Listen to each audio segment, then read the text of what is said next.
चलो एक क्वेश्चन करो।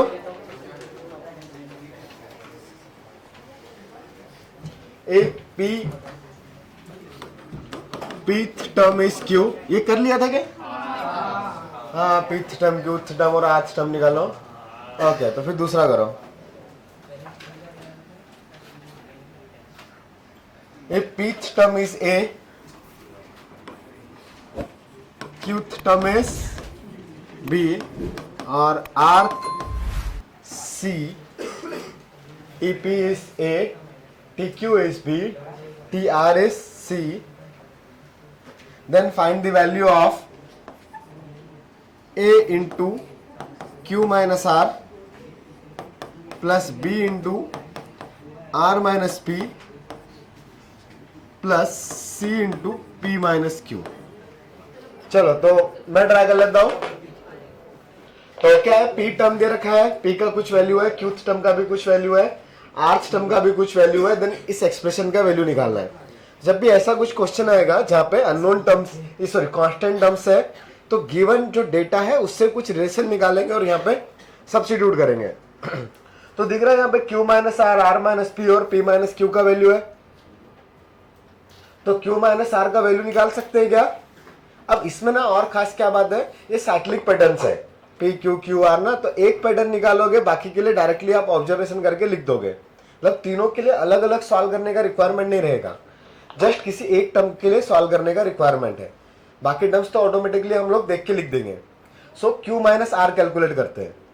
सो Q माइनस आर के लिए पीथ टर्म दे के रखा हुआ है। सो P टर्म दे रखा है, मीन्स अच्छा फर्स्ट टर्म तो मिसिंग है ना यहाँ पे, फर्स्ट टर्म और कॉमन डिफरेंस, तो आप कुछ भी ले लो। Let's first term is A common difference is D, ये सपोज कर लिया आपने। बिकॉज एपी के लिए क्या रिक्वायर्ड होता है, first term and common difference. So let the first term is A common difference is D. Then अभी वैसा लिखने का जरूरत नहीं है ना बोर्ड जैसा, late the first term is ए, हाँ अभी 11th में आ गए। So the T P will be A plus p minus 1 the whole multiplied b, but that value is a, small है, right? नहीं, जीरो है बेटा।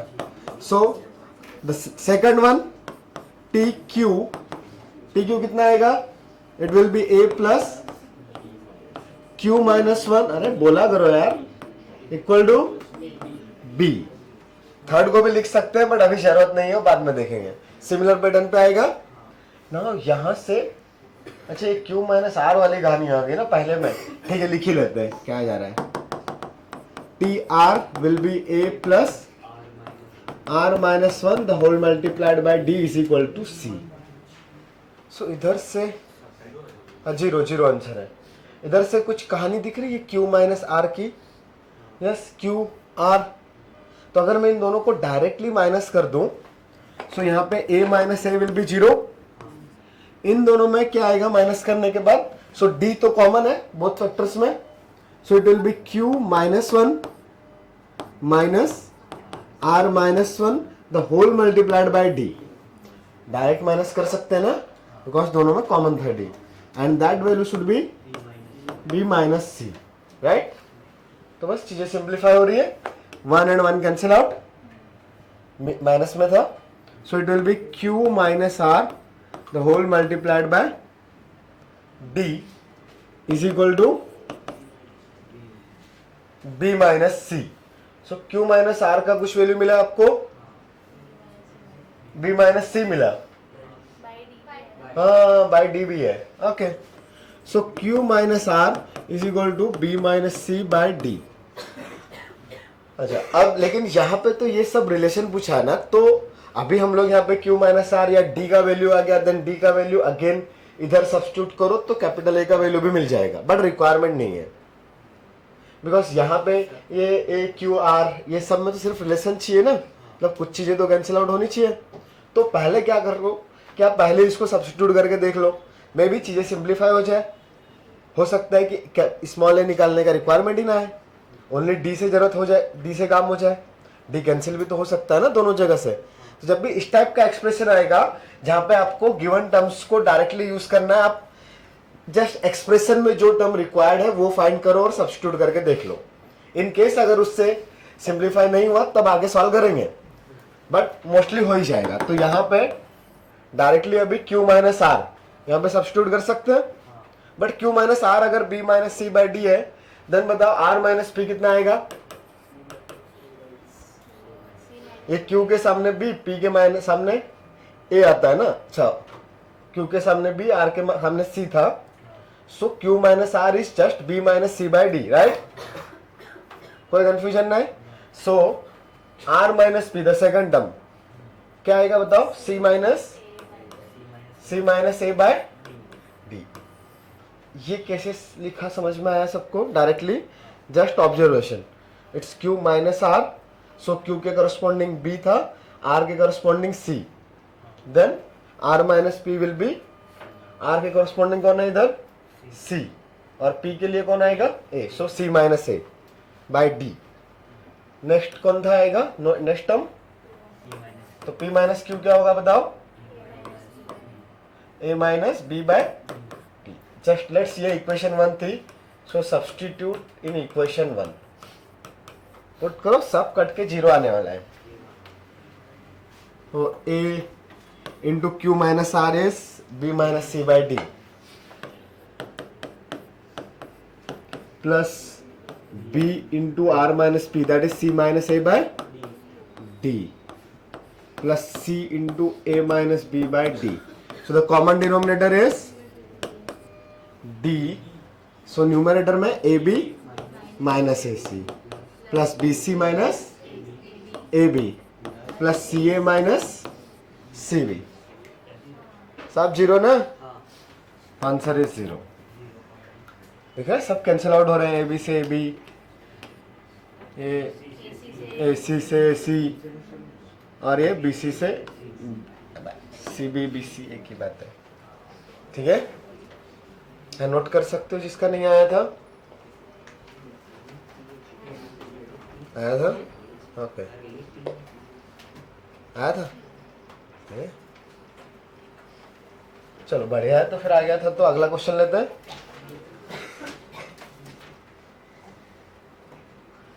सम of first N natural numbers लिख लिया था, कितना होता है? Sum of first N natural numbers कितना होता है? अबे याद नहीं है क्या? n into n plus 1 by 2। Okay, the next sum of first odd natural numbers लिख लिया था, n square. Sum of first even का तो जाने दो, खैर वो भी लिखा ही होगा, n इंटू एन प्लस 1। हाँ लो भाई, n into n plus 1 by 2 वाला जो फॉर्म है उसका न्यूमरेटर ओनली, वो 2 का हटा दो तो जो बचेगा वो इवन का सम है। ठीक है, फिर वो कुछ ऐसे पॉइंट्स लिखे थे, 3 टर्म सपोज करना है तो क्या करेंगे? एपी में कुछ प्लस माइनस कर दिया तो रिमेनिंग चीजें एपी रहेगी। एसएन माइनस 1 कितना होगा? T n. S n minus 1 will be t n. Okay, तो फिर अगला एक क्वेश्चन लिखो।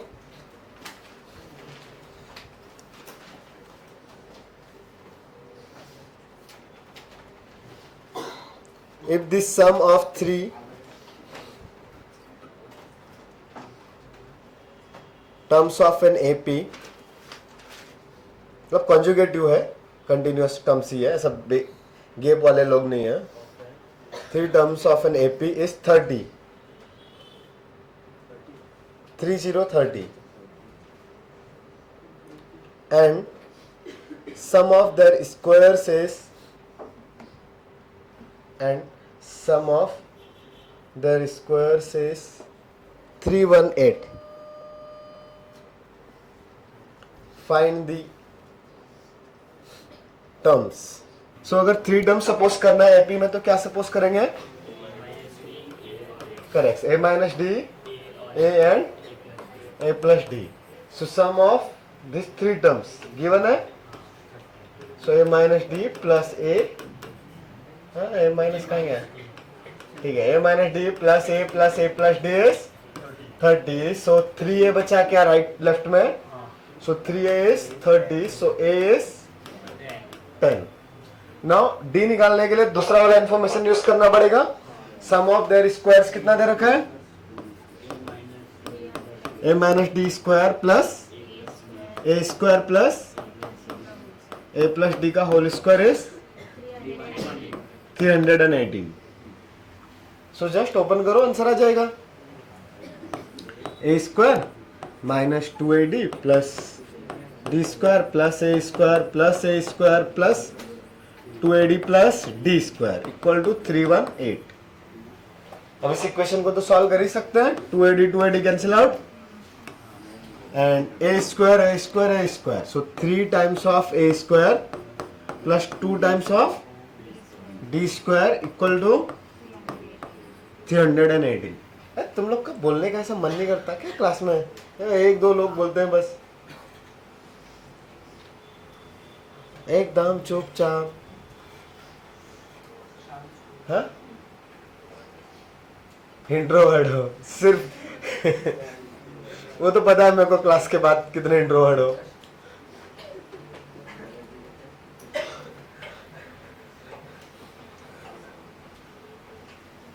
थोड़ा बोलोगे तो अच्छा लगेगा, नींद कम आएगी तुम लोग को. तो इधर क्या क्या देखो, ये सब बातें कर लो. कोई तो बोला धीरे से, सर चाय मिलेगी तो नींद भागेगी. कोई तो बोला. हाँ, ये ऐसे सब बातें करवा लो एकदम फुल. हाँ, चाय वाले भाई बताओ क्या करेंगे इधर? अरे चाय वाले बड़े लोग बनते हैं यार, पता नहीं क्या, प्राइम मिनिस्टर. चाय वाले लोग तो बहुत बड़े होते हैं. नहीं, हाँ वो देखो, वो और कितना बड़ा है. कौन कौन जानता है उसको? सब जानते हैं. चाय वालों की भाई कमाई है इधर. लेकिन लिख लेते हैं हम लोग. जस्ट पुट करो. ए का कितना आया था 10, तो यहाँ पे कितना आएगा 300 plus 2d square is 318. So 2d square का वैल्यू कितना 18. सो d square is 9. So d is plus minus 3. दोनों में सेम ही आएगा, बस टर्म सेम रहेंगे, ऑर्डर चेंज होगा. तो अगर आपने +3 लिया देन ये 3 टर्म्स. आपके पास ए का वैल्यू कितना आया?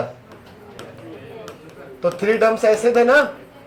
तो if d is +3 then centre वाला टर्म 10 है, तो इधर 7 और इधर 13. If d is -3 then 13 10 7. बस इतना सा डिफरेंस है. ये इस टाइप के सारे क्वेश्चन 10th में भी थे ना. ओके, तो करो अगला क्वेश्चन. थोड़ी देर में आएगा. अच्छा, चिंता ना करो. How many terms of the sequence, how many terms of the sequence. Sequence board पे लिख रहा हूं मैं. How many terms of this sequence 20, 19 and 1/3. It's a mixed fraction. Okay, 19 1/3, 18 2/3 and so on must be taken. How many terms of the sequence 20, 19 and 1/3, 18 and 2/3 must be taken so that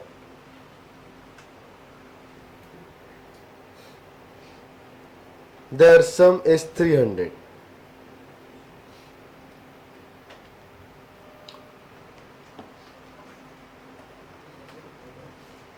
Find all possible answers. एक से ज्यादा भी आ सकते हैं. अगर ज्यादा आए तो बताना क्यों आ रहे ज्यादा. चलो, किसका आंसर आ गया? किसका आंसर आ गया? क्या आया? 36 एंड हाँ, क्यों 2 आंसर क्यों आ रहे? Correct, decreasing APA. So last के जो सम इंक्रीज होगा वो वापस नेगेटिव की वजह से कैंसिल आउट हो जाएगा. 61 is 25 plus 36 and 36 into 25 is 900. 61 आया, so 61 is 25 plus 36.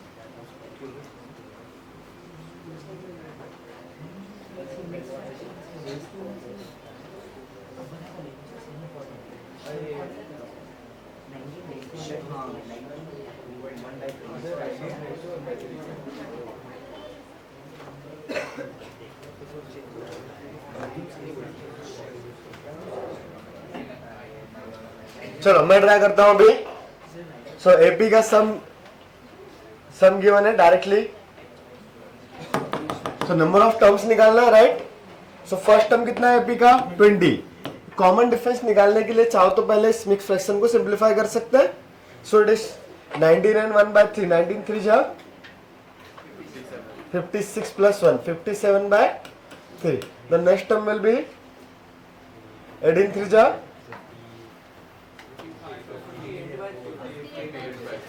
ये वाला 19 3 जा 57 plus 1 is 58/3. 18 3 जा 54 plus 2 56/3. तो एपी है क्या, उन्होंने नाम नहीं दिया था ना, इट्स एन एपी. तो हमें चेक करना पड़ेगा ये एपी भी है या नहीं. सो कॉमन डिफरेंस इक्वल होना चाहिए. सो इधर कितना कॉमन डिफरेंस है 58/3 minus 20. It's 58 minus 60/3, that is minus 2/3. And in दोनों में भी कितना डिफरेंस है, सो 56/3 minus 58/3, again it will B minus 2/3. सो दोनों जगह से अगर सेम वैल्यू आ रहा है तो वो एपी हुआ. So the common difference is D. Then sum का डायरेक्टली फॉर्मूला अप्लाई कर सकते हैं. सो क्या होता है सम का formula, S N equal to n/2 plus n/2 into 2a plus n-1d. And ये वैल्यू गिवन है कितना 300. Okay, so just values put करो. n तो पता नहीं हमको, n ही निकालना है. सो 2 का तो मल्टीप्लाई कर ही सकते हैं. a का वैल्यू पता है क्या, कितना a, तो a is 20 and d is -2/3. So just substitute करें तो आंसर आ जाएगा.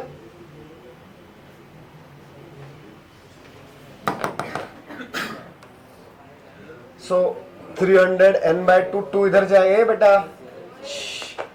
आ गया है तो चुप बैठो, नहीं आया तो ऊपर देखो. 2 का क्रॉस मल्टीप्लाई कर सकते हैं. यहाँ पे कॉमन निकाल के कैंसिल भी कर देंगे, चलेगा अपने को. तो n/2 into 2 into 20 plus n-1 into -2/3 is equal to 300. ये 2 कॉमन आके कैंसिल आउट होगा. न्यूमरेटर से 2 कॉमन आया, डिनोमिनेटर का 2 cancel out, right. Now n का अंदर मल्टीप्लाई करो, या पहले और अंदर वाली चीजों को सिंप्लीफाई कर सकते हो. सो it will B 20 minus n/3.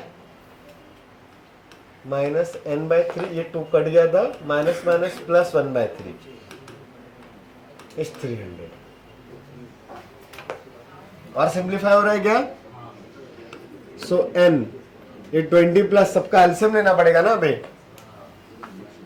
तो 60 minus n plus 1/3 and that value will be 300. Now 3 से क्रॉस मल्टीप्लाई करो और ये 61, तो 61 minus n into n is equal to 300 into 3. So 61 n minus n square is 900. So सबको उधर लेके जाएंगे तो n square minus 61 n plus equal to 0. समझ में आ रहा है, करेक्ट. तो अभी तो डायरेक्टली मिडिल टर्म स्प्लिट हो रहा है क्या. देखो यहाँ पे ना 900 है, अगर ये नंबर ऑफ टर्म्स तो इंटीजर्स ही आएंगे ना. सो फॉर श्योर इस टाइप की चीजों में मिडिल टर्म तो स्प्लिट होने वाला है, बिकॉज नंबर ऑफ टर्म्स तो इंटीजर ही आने वाला है. ऐसा तो नहीं होगा कि फ्रैक्शन में आ जाएगा नंबर ऑफ टर्म्स. एपी के 3.5 टर्म्स है, ऐसा होगा क्या, नहीं ना. तो for sure number of terms तो यहाँ पे इंटीजर है, सो मिडिल टर्म स्प्लिट तो होगा ही. बट अब स्प्लिट होने के लिए इतने बड़े नंबर आ रहे तो हम लोग क्या करते हैं, इसके फैक्टर्स जो होंगे उसमें फॉर श्योर 25 रिक्वायर्ड है, मीन्स 2 टाइम्स 5 का मल्टीप्लीकेशन रिक्वायर्ड है, तभी तो 2 जीरोस क्रिएट हो रहे होंगे ना, अदरवाइज 0 ही आ जाए। 2 टाइम्स 0 इंटू समथिंग 900 आएगा, मतलब 9 इंटू 100, या फिर वो 100 वाला पार्ट लाने के लिए 2 टाइम्स 5 तो चाहिए, वो रिक्वायर्ड है। सो ऐसे ही सबसे पहले केस करेंगे जिसके पास 2 5 है। सो 2 5 वाले लोग कौन है, 25 एंड 50 बिफोर 61, यही दो लोग हैं। सो सबसे पहले 25 से चेक करो, तो ये 61 क्या होता है, 25 प्लस 36 ना, एंड 25 इंटू 36 कितना होता है, 25 इंटू 36 इज 900। तो मिडिल टर्म के लिए डायरेक्टली 25 और 36 यूज करेंगे ना। सो n square minus 25n minus 36n plus 900,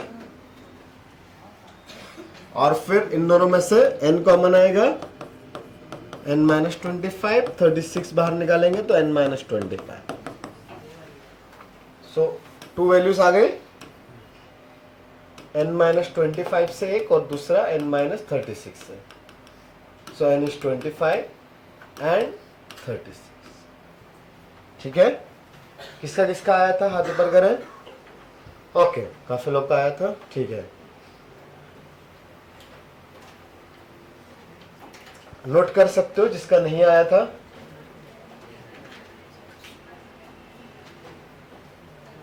and 2 values क्यों आ रही है, ये कुछ ऐसा रहेगा ना लास्ट में, इंटीजर्स में कुछ लिखता हूं, जैसे माइनस इधर आया +3, फिर आया +1, फिर एक किसी में आ गया -1, फिर प्लस -3 आ गया, ऐसे कम होते जाएगा अगर कोई सीरीज, तो ये लास्ट वालों का टर्म्स तो कैंसिल आउट ही हो जाएंगे ना। सो वो 25 टर्म्स का जो सम आया, आगे में जितने ऐड हुए हैं 25 से 26 से लेकर 36 के बीच में, उन सबका सम टोटल कितना हो रहा है, 0, इसलिए दोनों का टोटल सम सेम ही आ रहा है। ओके, चलो नेक्स्ट क्वेश्चन। आया था आंसर, चलो लिखो अगला।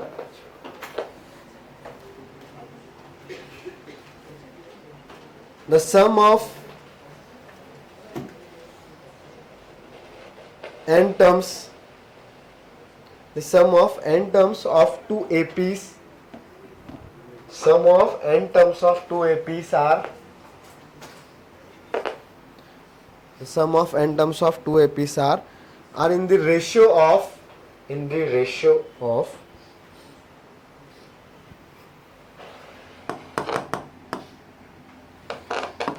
7n plus 1,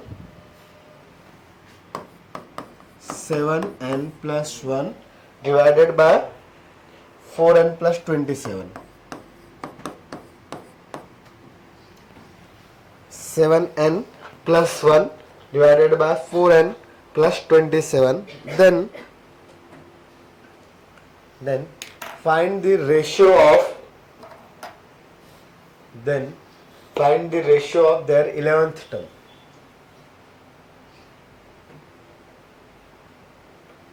Ratio of their sum is 7n plus 1 by 4n plus 27. Then find the ratio of their 11th term. The first series का 11th term divided by second series का 11th term. Directly n substitute किया क्या तुम लोगों ने? मैं तो उससे क्या T11 बन रहा है क्या न्यूमरेटर में? तो रेशियो तो उसका रेशियो हुआ ना, तो सम का रेशियो हुआ, उनके सम का रेशियो आएगा ना। अगर आपने यहाँ पे 11 पुट किया तो 78 बाय कितना बोला, 11 4 44 प्लस 27, तो ये तो आपका सम का रेशियो हुआ, टर्म का रेशियो नहीं हुआ। तो रेशियो आया ना बेटा, वैल्यू टर्म का वैल्यू हुआ, सम थोड़ी ना आया। जैसे मैंने बोल दिया एक सीरीज का सम है 50, एक सीरीज का सम है 40, तो दोनों का रेशियो कितना आएगा, 5/4। अच्छा, एक सीरीज का सम है 100, दूसरी सीरीज का सम है 80, तब भी रेशियो कितना आएगा, 5/4 ही आएगा। तो रेशियो के न्यूमरेटर में जो है वही वैल्यू आएगी, ऐसा जरूरी थोड़ी ना है। टर्म 11 का रेशियो चाहिए। और किसी का आंसर आया 4/3? नहीं, ओके चलो मैं ट्राई करता हूँ। सो गिवन चीज क्या है आपके पास, ratio of sum of two APs. So let एक एपी था एस, दूसरा एस डैश. ओके, या S1 और S2 भी ले सकते हैं, पर जाने दो एस लेते हैं. तो एस एन का फॉर्मूला पता है क्या? कोई भी सीरीज है तो उसका एन टर्म्स का सम क्या आएगा? n/2 into 2a plus n-1d. हाँ, वह कॉमन डिफरेंस डी, वो ए सब हमने सपोज किया. फाइनल आंसर इन सबसे इंडिपेंडेंट आएगा, राइट? नाउ कोई और एपी है, लेट्स, उसका नाम मैंने दिया S dash. So S dash, उसका एन कितना आएगा? नंबर ऑफ टर्म्स तो सेम ही है ना. So the sum will be n/2 2a dash plus n-1d dash. And this ratio is 7n plus 1 divided by 4n plus 27. So n/2 cancel out. Now it will be 2a plus n-1d divided by 2a dash plus n-1d dash, and that value is 7n plus 1 by 4n plus 27. Okay? But requirement ये नहीं है. निकालना क्या है हमको? T11 by D dash 11, right? So T11 will be A plus 10D divided by A dash plus 10D ना. हाँ, D dash. अब ये निकालना है अगर, और ये वैल्यू पता है तो यहाँ पे n का वैल्यू कुछ सब्स्टिट्यूट कर सकते हो जिससे ये स्ट्रक्चर एज इट इज आ जाए. यस, कर सकते हैं ना. हाँ, अभी किसी के दिमाग में आ रहा सर d के साथ में 10 है तो यहाँ पे n-1 का वैल्यू 10 पुट कर देते हैं, बट नहीं, इधर 2a का मल्टीपल है ना, a का मल्टीपल 2 है. सो अगर एग्जैक्टली सेम चाहिए सो मल्टीपल ऑफ a कितना आना चाहिए? 1 ना. सो यहाँ पे a का मल्टीपल 1 क्रिएट करने के लिए कुछ कर सकते हैं, डिवाइड बाय 2. ये जो इक्वेशन है इसमें दोनों जगह पे 2 है ना. हाँ, ये भी 2 है और ये भी 2 है. सो अगर आपको इधर a क्रिएट करना है सो न्यूमरेटर और डिनोमिनेटर में 2 से डिवाइड कर दो. सो इस इक्वेशन के न्यूमरेटर में भी 2 से डिवाइड किया और ये जो डिनोमिनेटर था उसमें भी 2 से डिवाइड किया, तो इफेक्टिवली तो 2 कैंसिल आउट ही होगा ना. तो सेम चीज है. और उससे फायदा क्या होगा? ये 2 एलिमिनेट हो जाएगा तो जस्ट a बचेगा. तो ठीक है, कर लेते हैं. तो बताओ कितना आएगा? 2 से डिवाइड करने के बाद ये इक्वेशन क्या बनेगी? बस एक ही इंसान को दिखाई दे रहा है, बाकी को नहीं समझ रहा. तो बोलो a, आगे a के बाद plus n-1 d by 2 divided by a dash n-1 d dash by 2. Opposite में कुछ करने का जरूरत है क्या? नहीं, क्योंकि इधर से ही 2 कैंसिल आउट हो गया. So the right hand side will be 7n plus 1 by 4n plus 27. Now अभी डायरेक्टली जो रिक्वायरमेंट था उसके लिए n का कुछ वैल्यू पुट कर सकते हैं. 7n plus 1 by 4n plus 27. नहीं, 11 नहीं पुट करेंगे ना. The requirement is a plus 10d ना. और यहाँ पे एक्चुअली ये कितना आ रहा है? ये d को मैं थोड़ा सा 2 को ऐसे लिखूंगा, वो d को रहने दो, इधर 2 लिखा. सो डायरेक्टली कुछ दिखाई दे रहा है? ये यहाँ पे 10 का रिक्वायरमेंट था और वहां पे n-1 by 2 आया है. यार रुक जा, इधर d के साथ 10 चाहिए ना, और यहाँ पे कितना आया है? तो n-1 by 2 should be equal to 10. तभी दोनों structures as it is same दिखेंगे. तो यहाँ पे हम लोग पुट कर सकते हैं n-1 by 2 is equal to 10. So n-1 is 20. So n is equal to 20 plus 1, that is 21.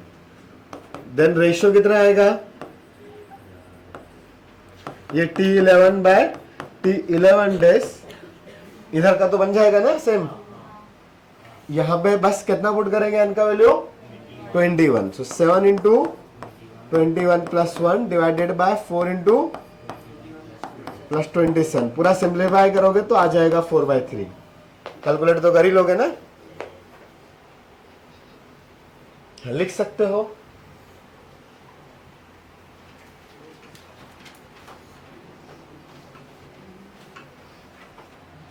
ये 2 से डिवाइड करने वाला जो कॉन्सेप्ट है वही बस की था, और कुछ नहीं है। आया था? कुछ डाउट है? हमने क्या किया, देखो हमारे पास अगर मान लो कि ये गिवन था ना, ये वाला चीज, इसका तो वैल्यू पता है, आप यहाँ पे n का तो वैल्यू कुछ भी पुट कर सकते हो, बट निकालना तो ऐसा कुछ है। तो यहाँ पे क्या सब्स्टिट्यूट करें कि ये आ जाए? तो अभी डायरेक्टली भी सोच सकते थे कि यहाँ पे कुछ ऐसा सब्स्टिट्यूट करें ताकि यहाँ से 2 कॉमन आए, बट हमने पहले क्या किया, ये सिमिलर टर्म्स क्रिएट किए। ये ए तो एज इट इज दिख रहा है ना, बट ऊपर में कितना दिख रहा है? 2 है। सो 2a आ रहा है और आपको a क्रिएट करना है उसकी जगह पे। क्या करोगे? Divide by 2। बट मैथ्स में कोई भी चीज करोगे तो राइट और लेफ्ट दोनों जगह पे करना पड़ेगा, या फिर न्यूमरेटर या डिनोमिनेटर दोनों जगह पे। तो दोनों जगह पे आपने 2 से डिवाइड किया तो एक्चुअली वो 2 तो कैंसिल आउट ही होगा। तो ये जैसे यहाँ पे ये न्यूमरेटर बाय डिनोमिनेटर में 2 कैंसिल आउट होगा। तो अब 2 डिवाइड क्यों किया? a बन जाए। यस, तो वहां पे ऐसा होगा 2a plus n-1 into D, इसके डिवाइड में भी 2, इसके डिवाइड में भी 2, divided by 2a by 2 plus 2a dash by n-1 d dash by 2। तो ये 2 कैंसिल आउट, बट ये n-1 बाय 2 बच गया। तो ये n-1 बाय 2 कितना आना चाहिए था? देखो यहाँ पे कितना है? 10, इसलिए n-1 बाय 2 इज 10। ओके, कुछ डाउट है? लिख लिया? लिख लो, जल्दी लिखो, फिर नया क्वेश्चन करने का मौका मिलेगा।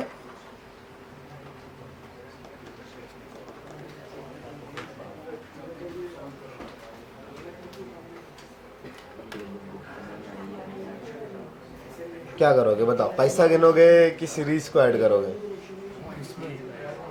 सीरीज को ऐड करोगे, पैसा नहीं गिनोगे? अरे चलो फिर ऐड करो।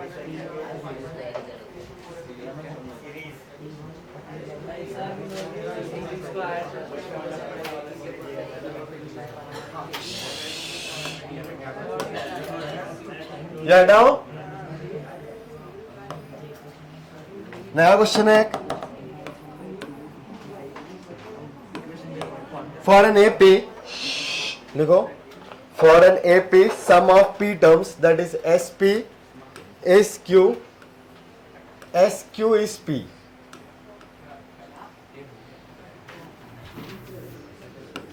SP is Q.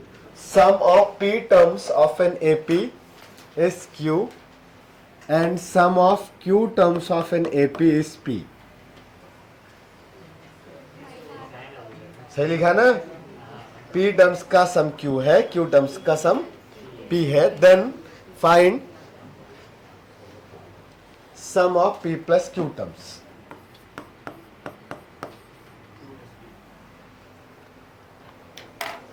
मतलब कुछ क्वेश्चन ऐसा है, 100 टर्म्स का सम 50 है, 50 टर्म्स का सम 100 है, then find the sum of 150 terms.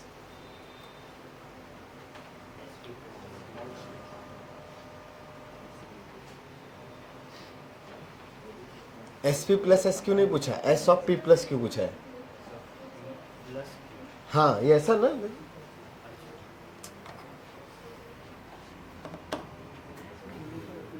Question समझने में दिक्कत आ रहे हो तो ऐसा कुछ क्यों नहीं। मान लो S5 is 10, S10 is 5, then find S15।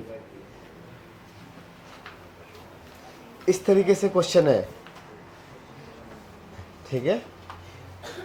5 पे 10, 10 पे 5 तो 15 निकालो। तो बेसिक चीज है, आपको पता होना चाहिए एपी के लिए क्या टर्म्स, क्या चीजें रिक्वायर्ड होती है। First term and common difference. कोई भी 2 इन्फॉर्मेशन चाहिए ना for an AP. So first term नहीं पता है, कॉमन डिफरेंस भी नहीं पता है, लेकिन 2 इक्वेशंस गिवन है for the sum of P terms and for the sum of Q term. So let the first term is A, common difference is D. Then what will be the value of SP? The number of terms कितने होंगे first series में? P. वो SP का meaning ही हुआ ना, P number of terms. So it will be P by 2 into 2A plus P minus 1D. कुछ simplify हो रहा है इधर से, ज्यादा से ज्यादा 2 का उधर मल्टीप्लाई कर देंगे, P को भी उधर मल्टीप्लाई कर सकते हैं. और लेकिन ये सेकंड वाला टर्म कितना आता है? SQ है ना, सो SQ will be Q by 2 into 2A plus Q minus 1D. So 2 equations 2 unknown solve करेंगे तो वैल्यू तो मिल ही जाएगी.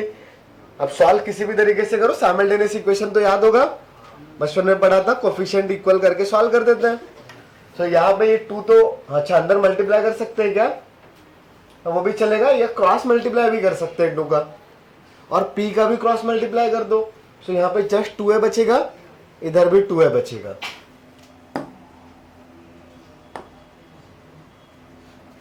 सो येलो वाला कहाँ गया? एकदम मस्त था. 2Q by P is equal to 2A plus P minus 1 into D. इसको नाम दिया मैंने फर्स्ट इक्वेशन ना. फिर से 2 का मल्टीप्लाई करेंगे, सो इट विल बी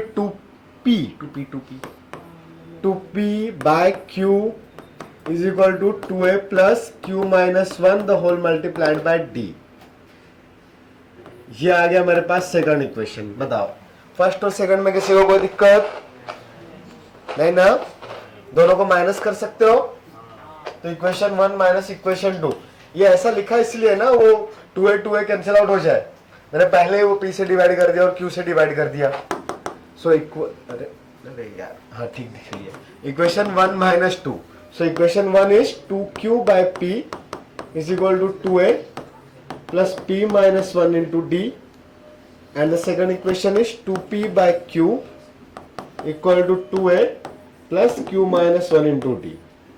तो माइनस करेंगे तो यहां से 2A कैंसिल आउट, और इधर में 2Q by P minus 2P by Q equal to, ये कैंसिल आउट, ये D कॉमन है, सो P minus 1 minus Q minus 1 into D. Right, सब सही किया इतना? तो 1 and 1 कैंसिल आउट, तो क्या बचेगा लेफ्ट हैंड साइड में? बताओ. ये कलर दिखाई दे रहा है ना लास्ट से? ओके. सो नेक्स्ट टर्म कितना आएगा बताओ? लेफ्ट हैंड साइड सिंप्लीफाई नहीं हो रही क्या? तुम लोग तो बोलते ही नहीं हो यार, मेरा ही गला खराब हो जाएगा. ये सिंप्लीफाई हो रहा है क्या? क्या हो रहा है? एलसीएम लेंगे ना, और 2 कॉमन आ रहा है, Q square minus P square by P into Q बचेगा. तो थोड़ा सा बोल दिया करो यार. ये सिर्फ मेरी क्लास में नहीं बोलते हो, किसी की क्लास में नहीं बोलते हो? बाकी लोग भी ऐसे ही परेशान होते हैं. कौन बोलता है तुमको ज्यादा बोलने के लिए? गौरव सर. गधे ही रहोगे. ठीक है, लेफ्ट हैंड साइड को सॉल्व करते हैं. सो वहां से आ जाएगा, ये वाला टर्म मैंने कॉपी पेस्ट किया इधर, तो ये आ जाएगा 2Q by P minus 2P by Q is equal to P minus Q into D. ये एलसीएम ले सकते हैं, तो ये 2 कॉमन निकाला, तो Q square minus P square by P Q, and that value will be P minus Q into D.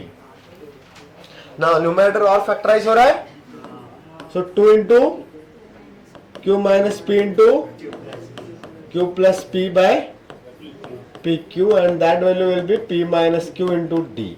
P Q cancel हो गया, सॉरी क्यू, अबे यार कुछ भी कैंसिल, उल्टा किया मैंने.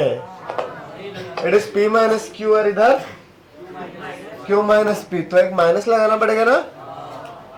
करेक्ट. तो D इज इक्वल टू कितना आया? Minus of 2 Q plus P divided by PQ. Okay yes. अरे चाय, thank you.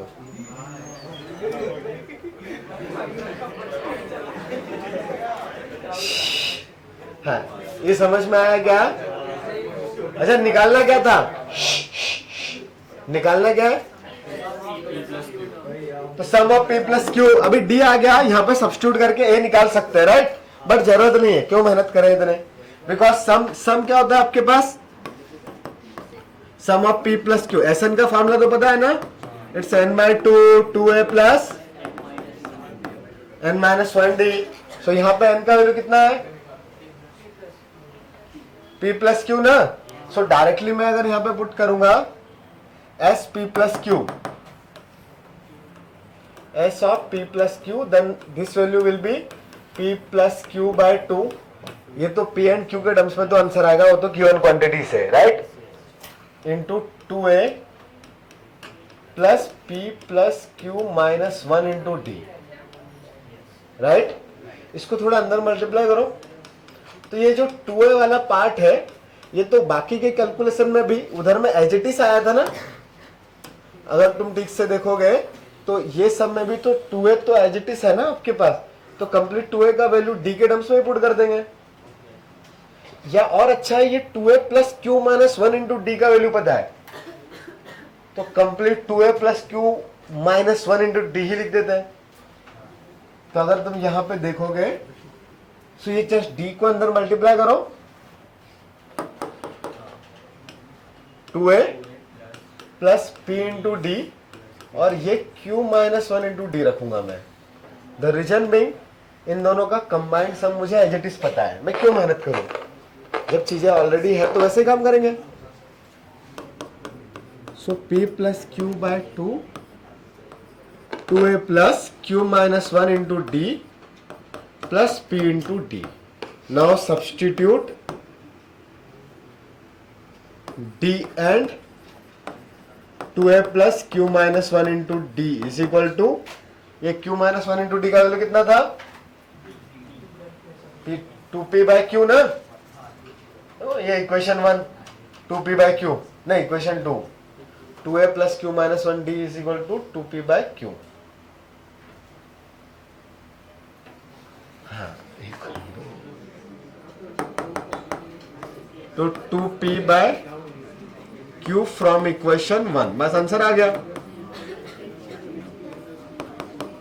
P plus Q by 2 plus 2P by Q plus P into D. अबे D कितना आया था? ये माइनस ऑफ ये ना, इसको भी स्प्लिट कर देते चाहो तो, या जाने दो बाद में करेंगे. Minus 2 into P plus Q by P into Q. ये P से P कैंसिल आउट. हाँ, दोनों के डिवाइड में Q Q बचा क्या? तो ये P plus Q divided by 2, ये 2P बाय Q. ये माइनस को भी अंदर मल्टीप्लाई कर दो, minus 2P minus 2Q divided by Q. ये समझ में आया क्या किया? नहीं समझ में आया? हाँ, ये PP कटा तो दोनों के डिवाइड में क्या बचा है? QQ ना, तो दोनों का डिनोमिनेटर सेम हुआ. समझ में आ रहा है? तो ये P और P गया क्या? 2P 2P. अरे वाओ.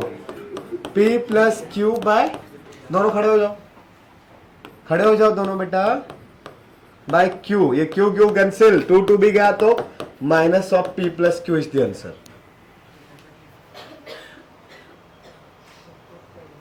कुछ समझ में आया? थोड़ा बहुत नहीं, थोड़ा बहुत नोट करो, फिर बीच बीच में थोड़ा समझते हुए नोट करो. क्या नहीं आएगा फिर से वो पूछ सकते हो. कहां से था? इधर से ना. समझ इतना ही था. ये नोट कर लिया, ये सबका हो गया. हाँ, ऐसा उधर का बाकी है ना. यहाँ पे दो चीजें सब्स्टिट्यूट करी मैंने. ये लिखना, नोट चेक करूंगा, नहीं लिखा तो. चलो यहाँ पे डी का भी वैल्यू सब्स्टिट्यूट किया and 2a plus Q minus 1 into D, उसका भी कंप्लीट वैल्यू सब्स्टिट्यूट किया। मतलब दोनों चीजें एक साथ करी है। ये वाला टर्म दिख रहा है एक उसको और इस डी को, इन दोनों को चीजें मैंने चीजें डायरेक्टली सब्स्टिट्यूट कर दी। तो क्या हुआ, इससे बेनिफिट क्या हुआ, ए सेपरेटली निकालने का रिक्वायरमेंट नहीं आया। ठीक है, वो बोर्ड पे ऐसे ऐसे लिखा हुआ और मैंने बहुत छोटी छोटी स्टेप भी पूरी डिटेल में लिखी है। ये कॉमन निकालना भी लिखा है, ये सब चीजें, ये सब चीजें तुमको अवॉइड करना सीखना पड़ेगा। अगर सीख गए हो तो बहुत ही बढ़िया है। तो ऐसा कोई बहुत लेंथी क्वेश्चन नहीं है, नॉर्मल क्वेश्चन ही है। कुछ लोग की शकल से लग रहा है अरे बाप रे इतना लेंथी हो गया, ऐसा कुछ नहीं है, ये नॉर्मल क्वेश्चन है।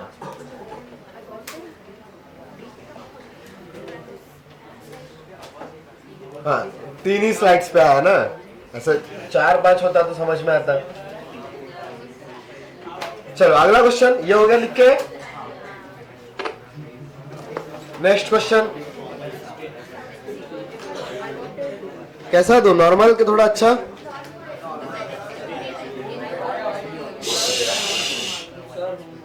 नॉर्मल क्वेश्चन चाहिए?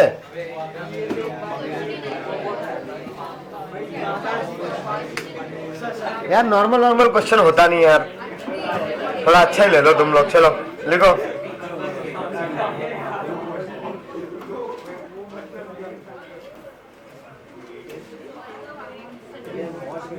एक वो डिविजिबल वाला कर लिया था, डिविजिबल बाय 2 और 3 या कोई भी 2 नंबर हो गए, वो तो कर ही लिया था। रेशियो वाला अभी कर लिया, ये सम वाला कर लिया। एक और m इंटू एन वाला किया गया, tm is equal to 1 by n, tn is equal to 1 by m। चलो तो करो। tm is equal to 1 by n, tn is equal to 1 by n। Find sum of m into n terms. Nth term is 1 by n, nth term is 1 by m. Then find the sum of m into n terms. अब फिर से question कुछ ऐसा है।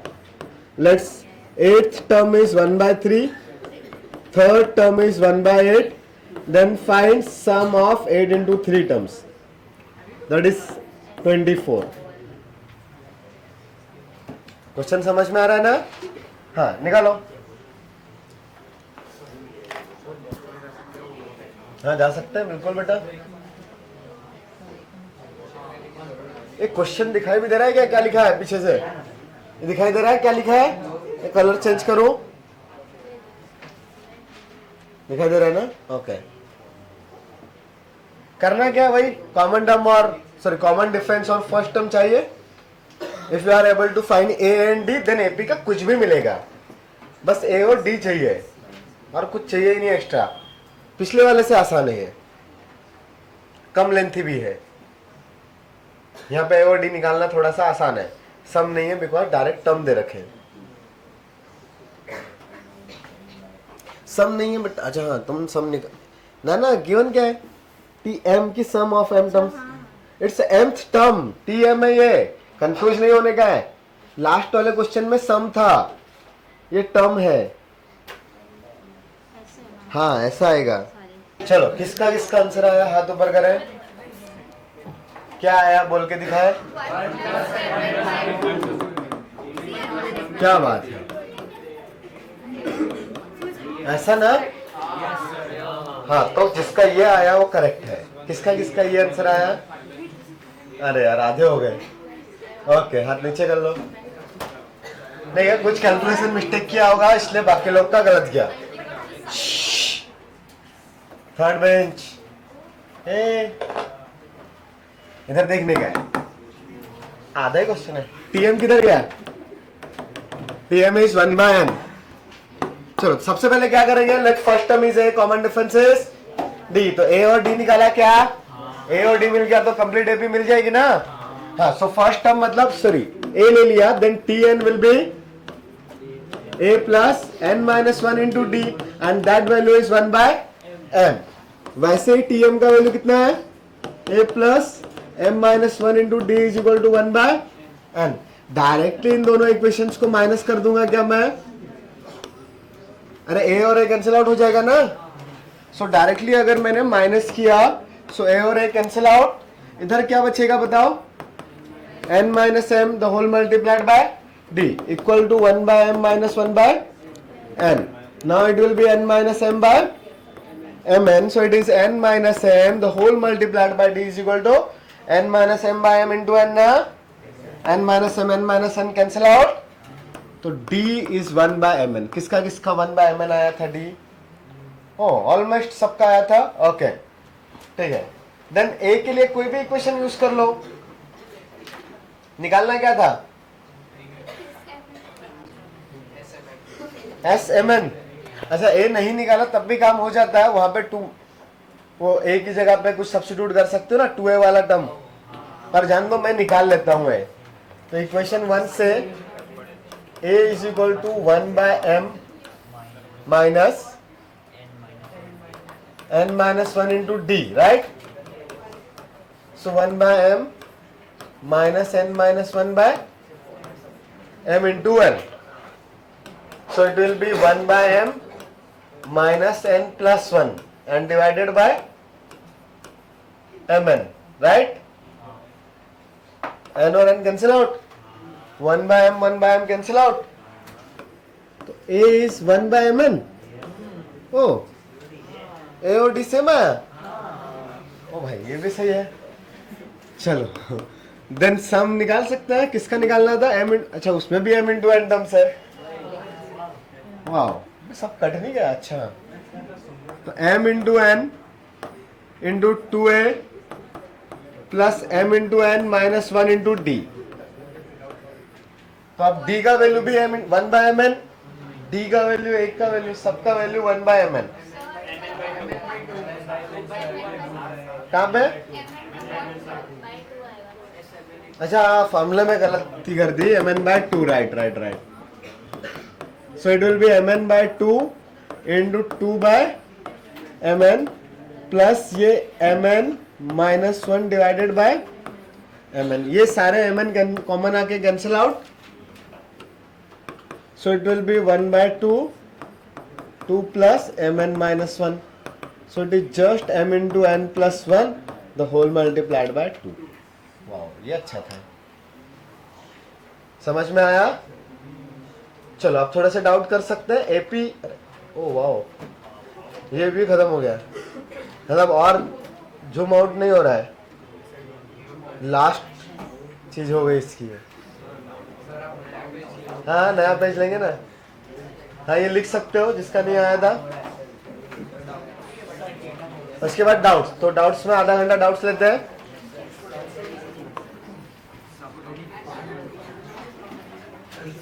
Second lecture है तुम लोग का. मजे है तुम लोग के. एक ही लेक्चर होता है. कल है और उसमें एक लेक्चर मेरा है. नहीं मेरा नहीं है.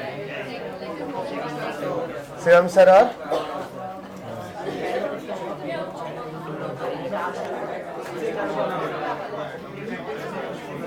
हटाओ. चलो डीपीपी कौन कौन सा डिस्कस कर लिया था? डीपीपी 3 हो गया था ना. 1 और 2 तो पहले ही हो गया था. तो डीपीपी सॉल्व डन. और बाकी है. डीपीपी नहीं खत्म हो रही तुम्हारी. लाओ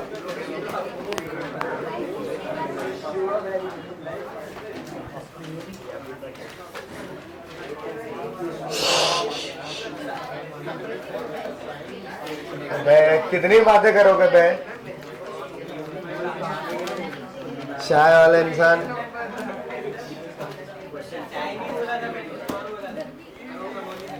अच्छा इतना खतरनाक बोला था फिर मत ही बोलो. चलो डीपीपी 4 ये तो आसान दिख रही है. चलो डीपीपी 4 में कोई डाउट है? क्वेश्चन 2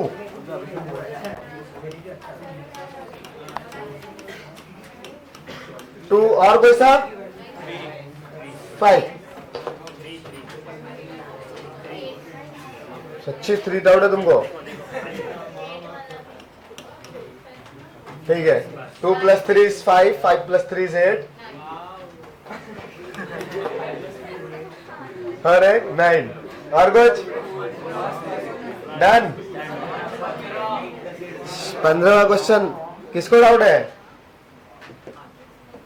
क्यों तुमने मॉड नहीं पढ़ा था? क्यों नहीं पढ़ा था?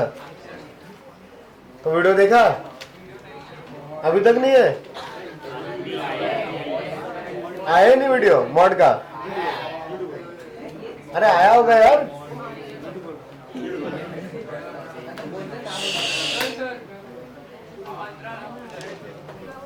हाँ वैसे भी मॉड नहीं आता तो कैसे होगा? ये 11th में 0 से 5 प्लस माइनस कर दो ना दोनों साइड। 0 से बड़ा होता है हमेशा। हाँ बस 0 नहीं चाहिए तो x 3 से बड़ा आएगा, बट वो x माइनस 3 5 से छोटा हो या नेगेटिव में -5 से बड़ा हो जाए, खत्म। 11th वाले में प्लस माइनस करके ओपन करना है, माइनस के टाइम पे इनइक्वालिटी बदल जाएगी, हो जाएगा 11th वाला। तो हाँ इसके सारे क्वेश्चन ऐसे होने चाहिए। Second number, log x base 3 plus log y base 3 is greater than 4। तो अब मैं ऐसा सपोज कर रहा हूं कि तुम लोग को फॉर्मूलास लर्न है। ऐसा कोई जिसको log के फॉर्मूलास भी याद नहीं है? सबको लर्न है ना? सो सेकंड क्वेश्चन में log a plus log b directly लगाएंगे। So log of X Y with base 3 is greater than 4। इतना सही क्वेश्चन है। So x into Y is, निकालना क्या था वो तो पढ़ लो। अच्छा, then the least value of x plus Y. तो यहां तक तो चीजें आई गई होगी। x plus Y is greater than 3/4। अब लिस्ट वैल्यू के लिए वैसे तो यहां पे जो पूछा हुआ है वो am is greater than equal to gm आएगा, जो कि अभी हम लोग पढ़ेंगे 1-2 क्लास के बाद। सीरीज का पार्ट है। तो यहां पे लॉग का पार्ट सिर्फ इतना था कि x into Y is greater than और इक्वल टू 3/4 81। इतना आया तुमको? अब वो हाँ, अरे तो ये x इंटू वाई है, पूछा तो x प्लस वाई है। x plus Y by 2 is always this greater than और equal to root of X Y. ऐसा कुछ होता है। am is greater than gm पढ़ेंगे बाद में, उससे कर सकते हैं। दूसरे तरीके भी है करने के, बट जाने दो दूसरे तरीके में क्यों माथा पच्ची करने का। फिर वहां से निकालेंगे तो वो आ जाएगा 9 2 18, ठीक है, बट वो अभी पढ़ेंगे। सो उसमें लिख सकते हो साइड में am is greater than gm, वो बाद में समझ जाएगा जब पढ़ लेंगे। The second question is based on the am greater than gm, सो उसको बाद में करेंगे। Third question, the solution set of inequality.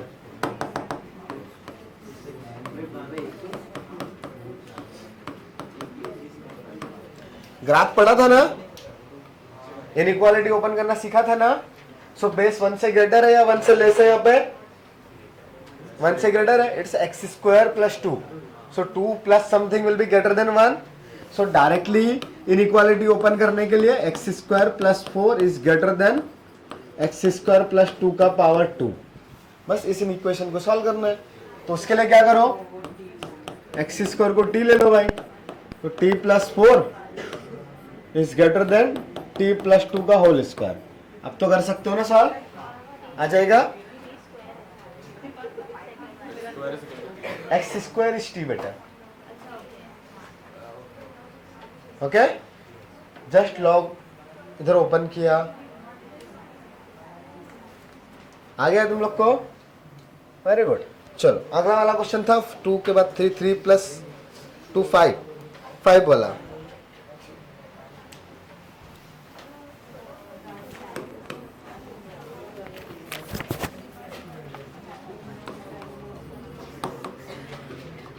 log base 0.5 2x minus 1 is less than log 0.25 base 2x minus 1। तो दोनों का बेस सेम कर दो ना। ये 0.5 और 0.25 में कुछ रिलेशन है? 0.5 का स्क्वायर कितना होता है? तो ये जो लेफ्ट हैंड साइड है ये log ऑफ 2x minus 1 0.5 का स्क्वायर होगा, वो स्क्वायर आगे आएगा तो 1/2 log ऑफ 2x minus 1 0.5। और यहां पे भी तो सब कुछ सेम ही है। तो दोनों का बेस बेस अगर सेम हो गया तो इस पावर 1/2 को ऊपर भेज सकता हूं. So it will be log of root of, या रूट न लगा के 2x माइनस 1 का पावर हाफ भी लिख सकता हूं बेस पॉइंट.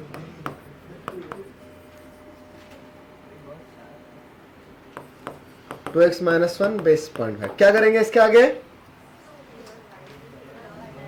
अरे काफी लोगों का तो आंसर आ गया ना, होमवर्क करके आए हो ना, तो बताओ फिर. कंपेयर करेंगे ना डायरेक्टली, तो इनइक्वालिटी चेंज होगी कि नहीं होगी? चेंज होगी. द रीजन बेस का वैल्यू 1 से कम है. So 2x minus 1 will be greater than 2x minus 1 the whole raised to half. Inequality reverse हो गई. रीजन बेस का वैल्यू 1 से लेस था. याद आ रहा है ये?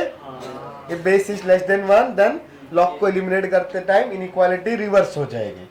सो ये वैल्यू इससे ग्रेटर. अब इसको सॉल्व कर सकते हैं. सेम ही चीज है दोनों साइड. चाहो तो पहले स्क्वायर कर दो. 2 कैंसिल आउट. सो ये 2x माइनस 1 का whole square is 2x minus 1. और हमें पता है 2x minus 1 should be positive because वो लॉग के अंदर था, तो वो भी कैंसिल आउट. एक बार क्या बचेगा? 2x minus 1 should be greater then 1. ऐसा हमारा है तो क्या करें? तो 2x इज ग्रेटर देन 2, तो x इज ग्रेटर देन. जिसका भी डाउट था अभी समझा? ओके, नोट कर सकता है जिसका भी डाउट था वो साइड में. मैं बाकी क्वेश्चन सॉल्व करूंगा. तो अगर अदर क्वेश्चन इज 8 and 9.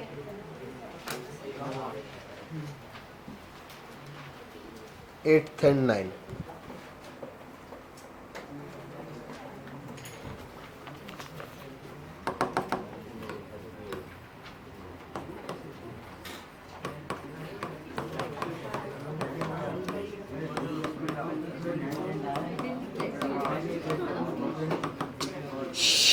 मैं दोनों लॉग का बेस सेम है. कुछ प्लस माइनस हो रहा है क्या? हाँ, डिवाइड हो जाएंगे ना, बीच में माइनस है. Log with base 2 x square plus 2x minus 3 divided by. ये समझा क्या लिखा है? Log a minus log b is log a by b. Now numerator factorise हो रहा है और दोनों का मोड था तो डायरेक्टली सिंगल मोड के अंदर लिख सकते हैं उसको. नाउ दोनों फैक्टराइज हो रहे हैं. क्या न्यूमरेटर वाला क्वाड्रेटिक का मिडिल टर्म स्प्लिट करते आता है. So numerator is x plus 3 into x minus 1. Denominator is also x plus 3. ये कैंसिल आउट हुए क्या? so log base 2 is 3. बस इसके आगे आएगा तो x माइनस 1 का वैल्यू या मॉड ऑफ x माइनस 1 का वैल्यू इज 8. तो फिर वहां से मॉड हटाएंगे तो प्लस माइनस 8 आएगा और फिर 1 को उधर भेजेंगे तो आंसर आ जाएगा क्या? 9 and माइनस 7. ठीक है, निकालना क्या था? नंबर ऑफ वैल्यूज नहीं, सम ऑफ रियल वैल्यूज. तो 2 आ जाएगा. Okay, next question. जिसका भी डाउट था अभी फिर से डाउट हो तो पूछ सकता है. किसका था? 8th वाला. ओके, अब किसका डाउट था वैसे 8th वाला? अभी समझा? 9th वाला करते हैं. x1 x2 are the solutions of the equation log with base 5 log of mod x with base 64 plus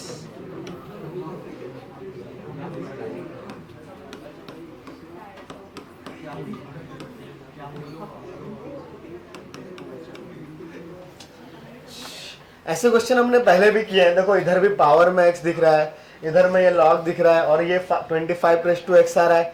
इसको इधर लेके जाएंगे तो 5 बनेगा. तो 5 मतलब 25 ही हुआ ना. तो उस 25 को आप सपोज कर सकते हो t. सिमिलर टर्म जब भी आएगा तो सपोज कर लेने का. तो ओपन करते हैं इसको.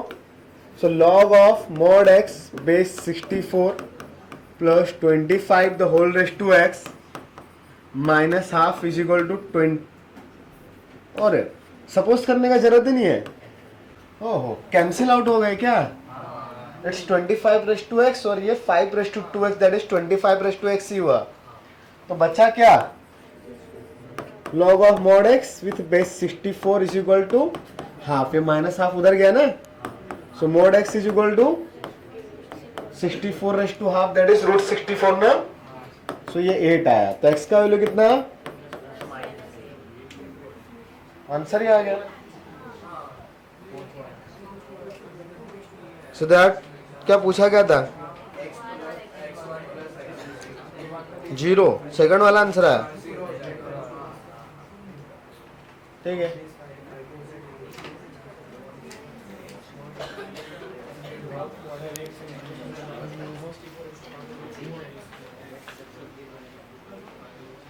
कुछ गड़बड़ किया मैंने, बराबर किया ना,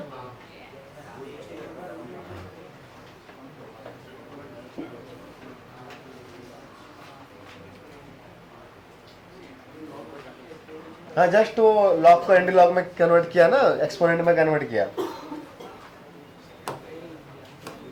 चलो ये DPP1 का काम खत्म, सॉरी DPP4 का काम एंड अरे और टाइम बच गया। अपने डिसाइड किया था एक दिन में एक ही DPP करेंगे, तो अभी सीरीज के क्वेश्चन करें, जल्दी जल्दी नहीं छोड़ेंगे। चलो हैप्पी बर्थडे, बर्थडे मिस कर दिया मैंने, हाँ उसके लिए भी हैप्पी बर्थडे, ठीक है।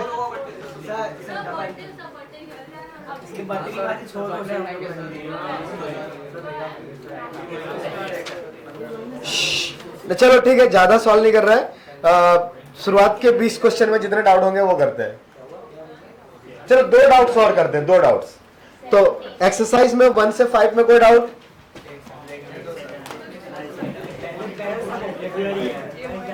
ओके 6 से 10 में कोई डाउट, 6 से 10 में कोई डाउट नहीं। 9th एक्सरसाइज ना, मेन से वाला एक्सरसाइज का 9th देख लेते हैं क्या लिखा है 9th में। ये नोट कर लिया पुराने वाला सबने, हो गया नोट।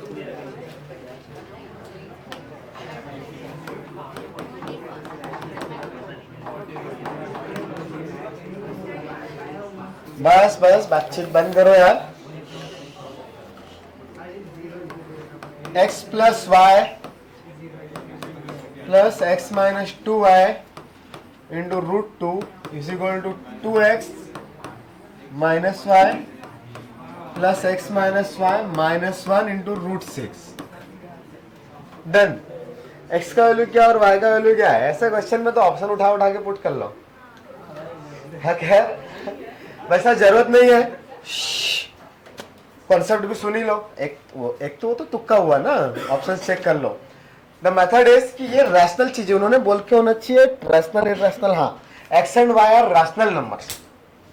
रैशनल नंबर मतलब समझते हो, इंडिपेंडेंट ऑफ फ्रैक्शनल पावर ना, रेडिकल साइन से बाहर वाले नंबर्स।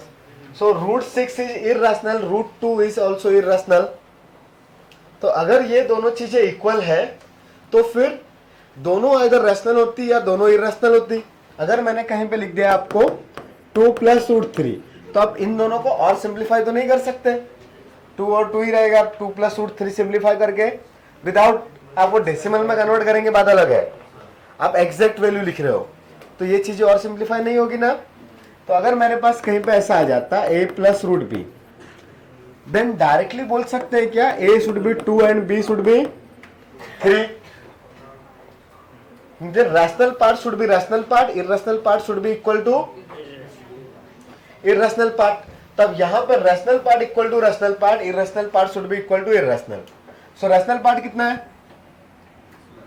x plus y, ये इधर का rational है और इधर का ये rational।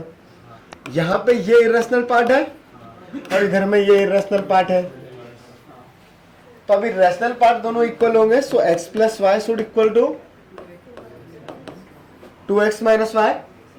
तो यहां से 2y is equal to x आया क्या, हाँ y को इधर भेजो, x को उधर शिफ्ट करो, कोई कंफ्यूजन।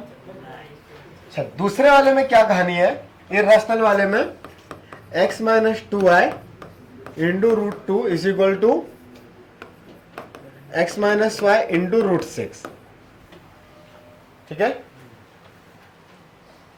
अब यहाँ पे ना, और अगर ठीक से देखेंगे तो डायरेक्टली इसकी सॉल्व करने की जरूरत ही नहीं थी, ये इधर में x माइनस टू वाई ही बच रहा है। अब अगर ये दोनों इक्वल है तो x minus two Y X Y minus Y into root three आना चाहिए ना, ऐसा ही बचेगा। But left hand side is rational, right hand side is second last bench. ये क्यों रैशनल है second side, right hand side क्यों रैशनल है बेटा? ये राइट हैंड साइड है, ये तो बताना। हाँ, तो राइट हैंड साइड क्यों रैशनल है ये बताना है। Why the right hand side is rational? Right hand side यहाँ पे x और y अगर रैशनल है तो right left hand side rational हुई ना। अरे ये रैशनल है, दूसरा वाला भी रैशनल है, तो दोनों का सम क्या आएगा? Rational plus rational should be rational ना। तो राइट हैंड साइड भी उसके इक्वल में रैशनल ही रिक्वायर्ड थी ना। लेफ्ट हैंड साइड रैशनल है, सो राइट हैंड साइड भी रैशनल ही होना चाहिए था। The requirement is right hand side should be rational. But क्या राइट हैंड साइड कभी रैशनल हो सकता है? नहीं, उसमें तो रूट थ्री का मल्टीप्लीकेशन है, सो it will be always irrational. The left hand side is sorry right hand side is always irrational, right hand side is always rational. But ये दोनों कभी इक्वल हो सकते हैं सिर्फ एक केस में, अगर वो जीरो हो जाए। So x minus two Y equal to zero, ये सेम इक्वेशन ऑलरेडी इधर से भी आया। This value is zero is equal to X minus two Y ही लिखा है। एंड यहां से क्या आया? x minus Y minus one is zero. अब इन दोनों इक्वेशन को सॉल्व कर सकते हैं, साइमल्टेनियसली दोनों को माइनस कर दो, उसमें से इसमें से सेकंड इक्वेशन को माइनस करो, नहीं इसको कर दो, जान दो। Minus X plus two Y equal to zero, तो कितना आ जाएगा? y इक्वल टू, या पुट कर दो यार, छोड़ो ना, x is equal to two Y, तो two Y minus Y is Y, Y equal to one, तो x का वैल्यू टू। पुट करते तो आते ही है ना सबको, समझा? चलो अगला क्वेश्चन।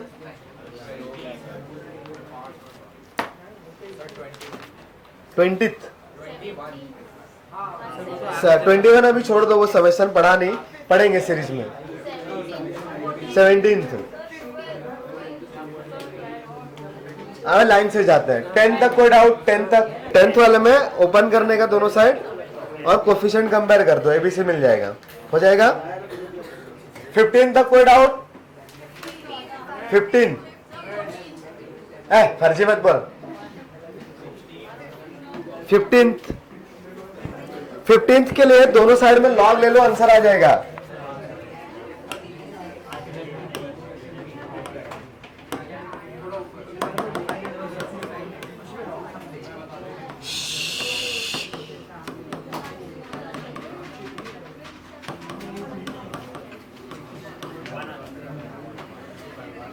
अरे कंपेयर करने का है क्या? बस ऐसा लिखो 15th वाले को और कंपेयर करो, आंसर आ जाएगा 15th वाला। ये x की पावर ये 1 प्लस 1/3 और x की पावर 4/3 का पावर x, दोनों का पावर कंपेयर कर दो, आंसर आ जाएगा x का। ठीक है, 1 तो आएगा ही आएगा एक। 14th वाले में तो किसी को डाउट था? एक मिनट, क्या? इसके बाद कंपेयर करना है। देखो ये भी x है, सो यहाँ पे x के पावर में कौन है? x raise to 4/3। इधर में x की पावर में कौन है बेटा? 4/3 इंटू एक्स ना, नहीं 1 कैसे? हाँ, तो अब यहाँ पे दो कहानी, ये वैल्यू जो है आइदर 1 बन जाए दोनों साइड में, तो 1 का पावर एनीथिंग कितना आता है? 1। तो ये 1 का पावर कुछ भी पुट करोगे आप, यहाँ पे 1 ही आएगा। वैसे 1 की पावर 4/3, तो ये 1 ही होता है ना। तो जब भी ये नीचे वाली चीजें अगर सेम है तो कंपेयर करते टाइम दो केसेस होंगे। द बेस मतलब ये जो नीचे वाला होता है उसको बेस बोलते हैं, ठीक है। तो बेस का वैल्यू 1 आ जाए, ये था केस 1, और केस 2 के पावर्स भी सेम आ जाए। तो पावर्स कौन है? इधर से x रेस टू 4/3, इधर से 4/3 इंटू एक्स। तो सेकंड केस के लिए x को डिवाइड करो, तो x raise to 4/3 divided by x is 4/3 ना। तो सेकंड केस सॉल्व हो रहा है क्या? हो रहा है। 4/3 बाय x मीन्स क्या होता है? x की power 4/3 minus 1 that is 4/3। So x raise to 1/3 should equal to 4/3, so x is equal to 4/3 the whole cube, right? 64/20, but ये ऑप्शन में है नहीं शायद, ऑप्शन में यहां से है। बेस का वैल्यू कितना है x equal to 1, answer is 1 तो दे रखा है ना, कहां गया क्वेश्चन? हाँ, समझ में आया? ओके, 14th में भी डाउट है? x plus a is a factor of this, तो रिमाइंडर थ्योरम याद है क्या? x is equal to minus a put करने पे 0 आना चाहिए। तो जिसको भी 15th में डाउट है वो जस्ट x का वैल्यू माइनस ए पुट करे, हो जाएगा काम। हाँ, सॉल्व करेगा तो मिल जाएगा आंसर।